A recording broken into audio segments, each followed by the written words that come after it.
Assalamualaikum dan salam sejahtera.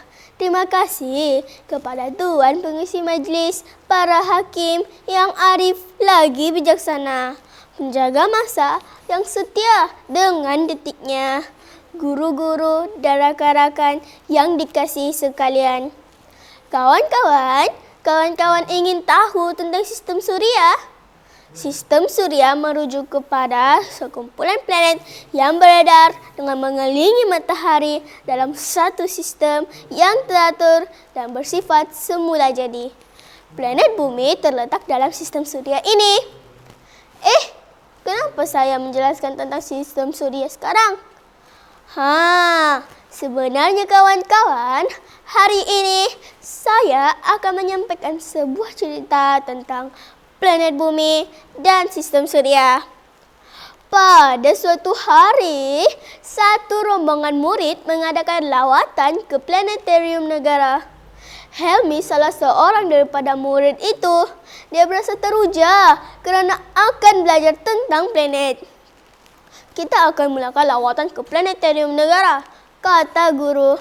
Sebelum mereka bertolak, Helmi dan rakan-rakannya menerima taklimat daripada guru.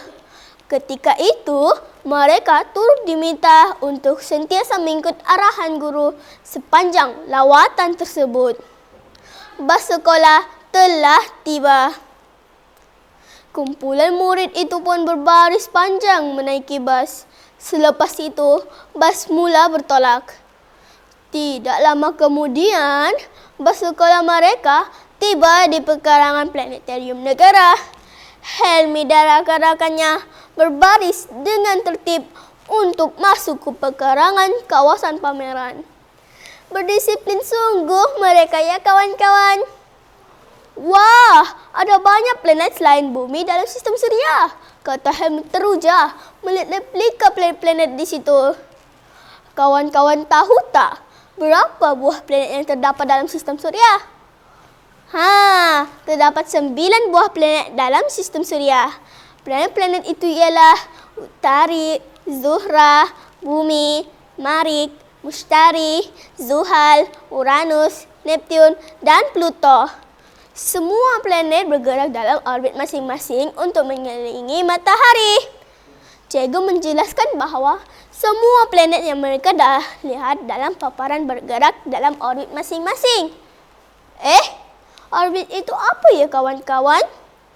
Orbit ialah laluan planet-planet bergerak.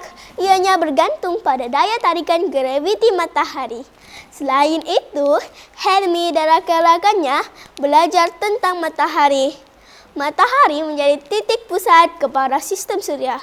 Semua planet termasuk bumi bergerak menyitari matahari. Kawan-kawan, mengapakah matahari sangat penting? Matahari adalah nadi kehidupan kerana ianya menjadi sumber pembekal cahaya dan tenaga haba. Tanpa matahari, tiada kehidupan di bumi. Wah, hebat sungguh ciptaan Tuhan ya kawan-kawan. Sedang Helmi asyik melihat paparan-paparan menarik di pameran itu, matanya tertancap pada sebuah paparan cahaya panjang yang melintasi di ruang angkasa. Lantas, dalam nada kehairanan, Helmi bertanyakan tentang paparan itu kepada gurunya. Itulah komet, jawab guru mereka.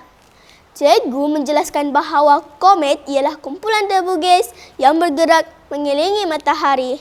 Dapat banyak lagi objek di angkasa seperti asteroid dan meteor. Ada yang bersaiz amat besar dan ada yang kecil. Ketika mereka menghayati paparan lain yang terdapat di pameran itu, seorang murid bertanya tentang fungsi teleskop yang turut dipamerkan di situ.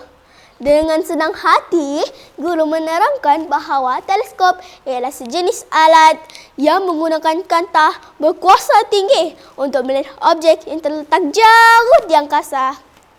Kawan-kawan, pernah terfikir tak bagaimana terbentuknya siang dan malam?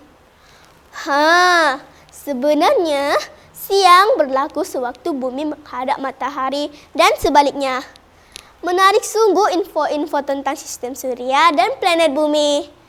Di pameran itu juga, Helmi turut belajar tentang bulan.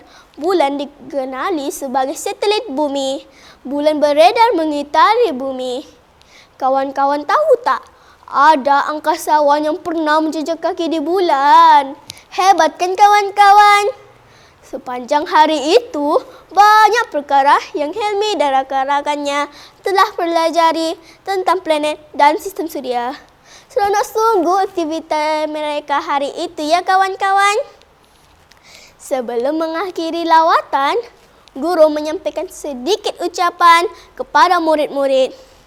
Manusia yang hidup di planet bumi juga menjadi sebahagian daripada sistem surya, kata guru kepada murid-muridnya.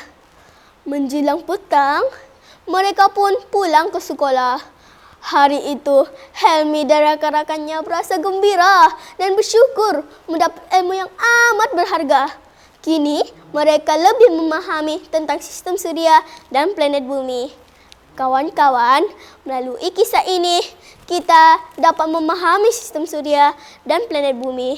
Selain itu, kita akan lebih menghargai semua kebaikan yang kita peroleh dari sistem surya dan planet bumi, serta mengagumi kebesaran ciptaannya. Kalau ada sumur di ladang, boleh saya menumpang mandi.